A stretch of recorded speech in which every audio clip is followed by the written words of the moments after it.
Savita, a young girl in a drab pink dress, sits alongside an elderly woman soldering pieces of glass. Now, the author is saying about another girl, Savita, who is a very young girl, and she was wearing a drab pink dress. Drab means very dull, colorless. That means she was wearing pink dress, but perhaps the pink colored dress was very much old. That is why it lost its brightness. That is drab মানে মলিয়ন বা ৰং যোৱা drab pink dress sits alongside an elderly woman soldering pieces of glass, and Sabita is another girl of the bangle making family in Firozabad, and she was sitting alongside an elderly woman, and both of them they were soldering the pieces of glass.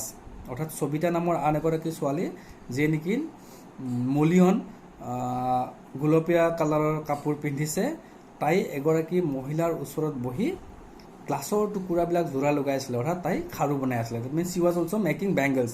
Now remember one thing, there's a question in HS final examination, even in our test also, who was Sabita, and some of the students wrote Sabita was the sister-in-law of Mukesh, but it is not correct answer. Sabita কোন বুলি প্ৰশ্ন এটা আহে, বহুতে লিখিছিলে সবিতা মুকেশৰ বয়ক. মুকেশৰ লগত সবিতাৰ কোনো সম্পৰ্ক নাই, খালি মুকেশৰ ফেমিলিটো একে বেংগল মেকাৰ ফেমিলি, সবিতাৰ ফেমিলি বেংগল মেকাৰ ফেমিলি. গতিকে সবিতা এগৰাকী বেলেগ ছোৱালী যি খাৰু বনোৱা কামত নিয়োজিত. সবিতাৰ মুকেশৰ পৰিয়ালৰ নহয়, সেইটো তোমালোকে ভালকৈ মনত ৰাখিবা. So' Sabita a young girl in a drab pink dress sites alongside an elderly woman soldering pieces of glass. As her hands moves mechanically like the tongs of a machine, I wonder if she knows the sanctity of the bangles she helps make. And when the author noticed that her hands were moving mechanically like the tongs means the pliers, sepena boli koy jitu tongs of a machine, that means Sabita is so much expert in her work as from dawn to dusk she worked in bangle making industry from their very childhood. That is why she became very much expert in soldering the pieces of glass, and her hands were working mechanically like the tongs of a machine. অৰ্থাৎ সবিতাই যেহেতু ৰাতিপুৱাৰ পৰা সূৰ্যোদয়ৰ পৰা সূৰ্যাস্তলৈকে সদায় খাৰু বনোৱা কামে কৰি থাকে, সৰু কালৰ পৰা খাৰু বনোৱা কামে কৰিছে, কৰোঁতে কামটোত ইমান অভ্যস্ত হৈছে, তাই বহুত এক্সপাৰ্ট হৈ গৈছে. আৰু সেইকাৰণে কৈছে সবিতা যেতিয়া খাৰু বনাই আছিলে তাই হাতখন মেচিনৰ চেপেনাৰ দৰে কাম কৰিছে. That mean it works very fast. I wonder if she knows the sanctity. Sanctity means the holiness, the purity, mane pavitrata. Sanctity of the bangles she helped make. And when author noticed that Sabita is a girl who is making bangle in a very quick succession like the machines, then the author thought whether she knew the sanctity, the holiness of bangle or not. অথৰে যেতিয়া সবিতাক ইমান ধুনীয়াকৈ কামখিনি কৰি থকা দেখিলে যে তাই খাৰু বনাত ইমান এক্সপাৰ্ট, কিন্তু সেই যি খাৰু তাই বনাই আছে সেই খাৰুৰ পবিত্ৰতা সম্পৰ্কে তাইৰ জ্ঞাত হয়নে, অৰ্থাৎ খাৰুটো কেনেকুৱা পবিত্ৰ বস্তু তাই বাৰু জানে নাজানে, অথৰৰ মনত ভাৱ আহিছিলে. It symbolises an Indian woman's suhag, auspiciousness in marriage, and author said Bengal has a very prominent character in Indian society. In our Indian society, it symbolizes Indian woman's suhag. Suhag means the lady, the married woman whose husband is alive. Suhag mane amar সধৱা বুলি কয়, অৰ্থাৎ সধৱা মানে বিবাহিত মহিলা যাৰ গিৰিয়েক জীয়াই আছে তেওঁলোকক সুহাগ বুলি কয়. Auspiciousness means having grand prosperity, Subha. Auspiciousness in marriage, that means bangle is a holy thing, holy ornament in our Indian society. It is the symbol of Indian woman suhag. That means it is the symbol of Indian woman whose husband is alive, and also it symbolizes the auspiciousness in marriage. অৰ্থাৎ কি কৈছে যে খাৰু হৈছে ভাৰতীয় সমাজত এক বহুত পবিত্ৰ বস্তু, কাৰণ কিয় খাৰুৱে এগৰাকী মহিলাৰ সধৱাক বুজায়, অৰ্থাৎ এগৰাকী মহিলাৰ নিজৰ গিৰিয়েক জীয়াই থকাত বুজায়, আৰু বিয়াখনৰ শুভৰ প্ৰতীক বুলি কোৱা হয়.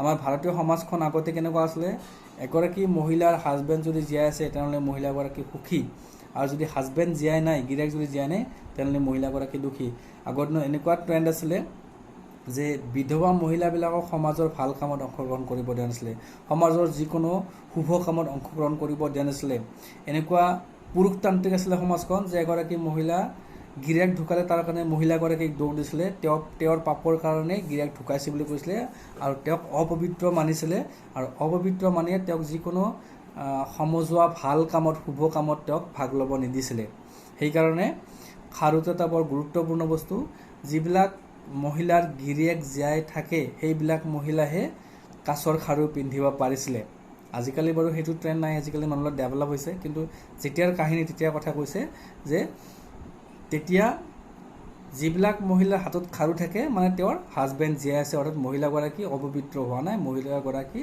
পাপী নহয় কিন্তু যদি হাতত খাৰু নাই মানে গিৰিয়েক ঢুকাইছে আৰু তেতিয়া অৰ্থাৎ কি হয় যে মহিলাগৰাকী অপবিত্ৰ বা তেওঁ পাপী তেওঁ সাধাৰণ সমাজৰ লগত উঠা বহা কৰিব নোৱাৰে তোমালোকে যদি আগৰ দিনৰ চিনেমাবিলাক চোৱা তাত দেখিবা যদি দেখিলে কমিকেল যেন লাগে যে তাত কোনোবা মহিলাৰ সাপোজ গিৰিয়েক ঢুকাইছে তেতিয়া কি কৰে হাতত যে খাৰুবিলাক আছে খাৰুবিলাক ধামকে বেৰত মাৰি দিয়ে ভাঙি পেলাই নেহি বুলি কয় দেখিছা হিন্দী চিনেমাত চাগে বলিউডৰ চিনেমাত চ' সেইটো কথাই কৈছোঁ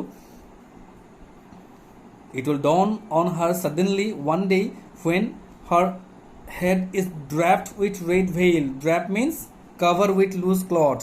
আমাৰ যিটো ওৰণি বুলি কয় মূৰটো ঢাকি লোৱা veil মানে ওৰণি the covering of the head. It will dawn on her suddenly one day when her head is draped with red veil, her hands dyed with red henna, and red bangles rolled onto her wrist. That means suddenly one day, her means Indian woman who is going to marry.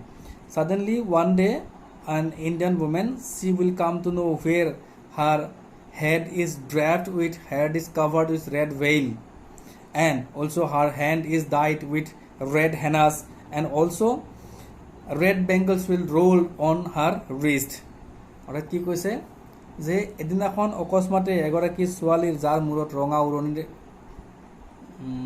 পিন্ধোৱা হ'ব যাক ৰঙা উৰণি মূৰ ঢাকি দিয়া হ'ব যাৰ হাতত ৰঙা হেনা কৰিব ৰঙা হেনাৰ ৰং লগাব আৰু যাৰ হাতত ৰঙা খাৰু পিন্ধোৱা হ'ব অৰ্থাৎ সেইগৰাকীকে কইনা বুলি কয় কইনা ডেছক্ৰিপশ্যন দিছে তাত তেওঁলোকে যিটো অঞ্চলত বসবাস কৰে তাৰ কথা কৈছে ফিৰোজাবাদত যে তাত সেই অঞ্চলত কি হয় মহিলাবিলাকে ৰঙা উৰণি লয় বিয়াৰ দিনা হাতত ৰঙা খাৰু পিন্ধে ৰঙা হেনা লগোৱা হয় অৰ্থাৎ তাৰ মানে সেইটো কইনা বুজায় that means when one day a young girl who will be covered her head with red veil her wrists will be rolled onto red bangles and also her hand will be dyed with red henna she is considered as the bride she will then become a bride like the old woman beside her who became one many years ago and if Savita will wear such kind of things the red veil the red henna and the red bangles into her wrists then she will called as the bride as like the old woman who became such kind of bride a long year ago who was sitting by the side of Savita অৰ্থাৎ কি কৈছে এগৰাকী ছোৱালীৰ যেতিয়া মূৰত ৰঙা উৰণি আহিব যেতিয়া হাতত ৰঙা খাৰু পিন্ধিব যেতিয়া হাতত ৰঙা হেনা লগাব তেতিয়া সেইজনী ছোৱালী কইনা হয় যেনেকৈ সবিতাৰ কাষত থকা মহিলাগৰাকী আজিৰ পৰা বহুত বছৰ আগতে কইনা হৈছিলে তাৰ মানে কি বুজিছোঁ আমি সবিতাৰ কাষত যিগৰাকী মহিলা আছে তেওঁ বিবাহিতা মহিলা that means the elderly woman who was sitting by the side of Sabita she is already married a longer years ago she had married she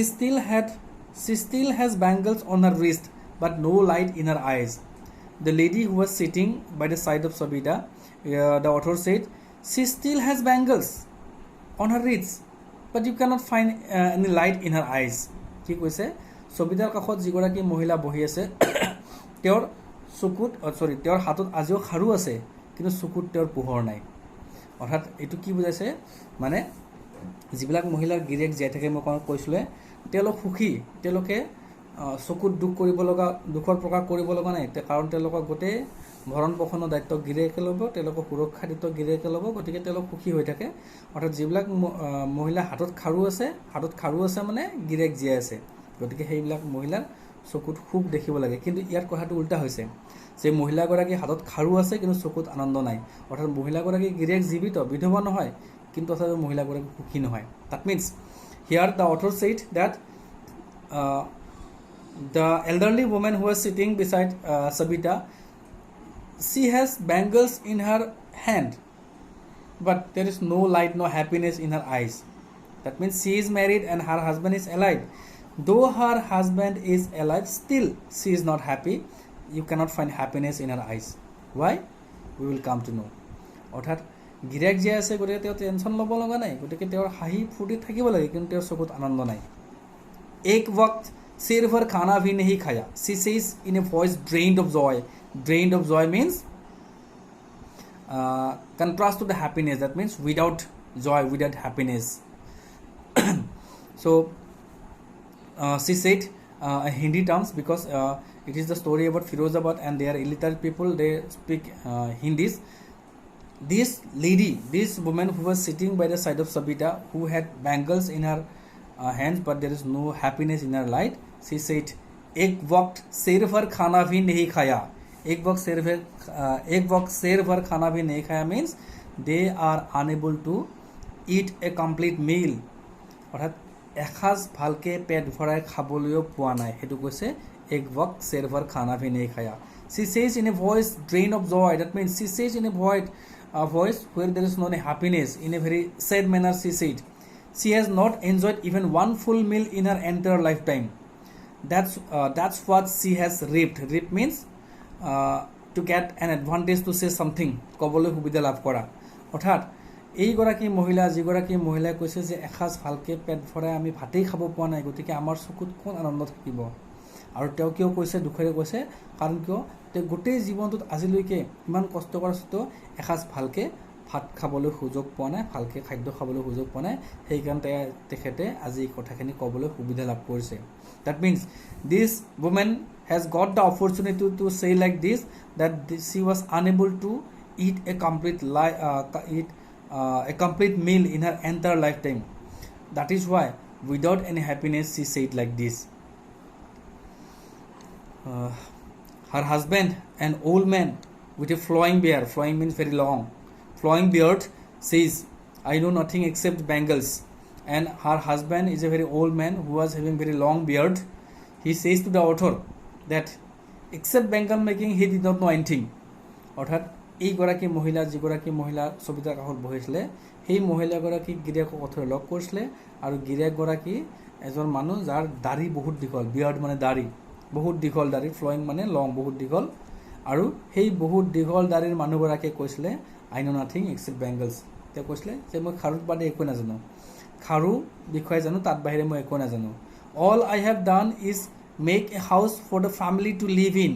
And he said that except Bengal he did not know anything, and all he was able to manage, that he was able to make or build a house for his family to live in. তেওঁ কৈছিলে কি যে মই খাৰু বনোৱাত বাদে একো নাজানো, আৰু গোটেই জীৱনটোত মই বেলেগো কাম কৰিব পৰা নাই, খালি মই কি কৰিব পাৰিছোঁ, মোৰ ফেমিলিটো, মোৰ পৰিয়ালটো থকাৰ কাৰণে এটা ঘৰ বনাব পাৰিছোঁ, তাত বাদে মই একো কৰিব পৰা নাই। Hearing him one wonders if he has achieved what many have failed in their lifetime. He has a roof over his head. So though he said that he was not able to do anything except except building a house for his family, hearing him somebody would wonder that he had achieved something which was unable to achieved by many of the people in Firozabad in their entire lifetime, because at least he has a roof over his head. That means in Firozabad there are so much people who were not having a roof over their head, who were not having proper house to live in. অৰ্থাৎ কি কৈছে, এইগৰাকী মানুহৰ কথা শুনি কোনোবাই হয়তো আচৰিত হ'ব ফিৰোজাবাদত, কাৰণ কিয় তেওঁ এনেকুৱা এটা বস্তু লাভ কৰিছে যিটো তাৰ বহুত মানুহে গোটেই জীৱন জুৰি কৰিব পৰা নাই সেইটো হৈছে কি তেওঁৰ অন্তত নিজৰ মূৰৰ ওপৰত এখন চালি আছে অৰ্থাৎ এই মহিলাগৰাকীৰ গিৰেকে একো কৰিব পৰা নাই যাতে ঘৰ বনাব পৰা বুলি কৈছে বহুতৰ কাৰণে সেইটো এটা ডাঙৰ কথা কাৰণ ফিৰোজাবাদত এনেকুৱা মানুহ এতিয়াও আছে যিয়ে ভালকৈ ঘৰ এটা সাজিব পৰা নাই এটলিষ্ট এওঁ ঘৰটোতো বনাইছে গতিকে বহুতৰ হিচাপত এগৰাকী সফল মানুহে that means he has done something he has achieve something which was not able to achieve by lots of the people in Firozabad and they were unable to build a or renovate a house for their family to live in but this man was able to at least make a house for his family to live in so today we are going to complete this class and in one day we will complete in next one day we will complete or next 1 or 2 days we will complete the whole lesson আজি আমি ইয়াতে সমাপ্ত কৰিছো আমাৰ আৰু এটা দুটা তিনটা প্যাৰাগ্ৰাফ আছে এটা দীঘল প্যাৰাগ্ৰাফ আছে গতিকে আমি আৰু নেক্সট এদিন বা দিনত এই চেপ্টাৰটো শেষ কৰিম তোমালোকে কিবা বুজিব লগা থাকিলে সুধিবা সো আজিৰ বাবে এৰিছো থ্যাংক ইউ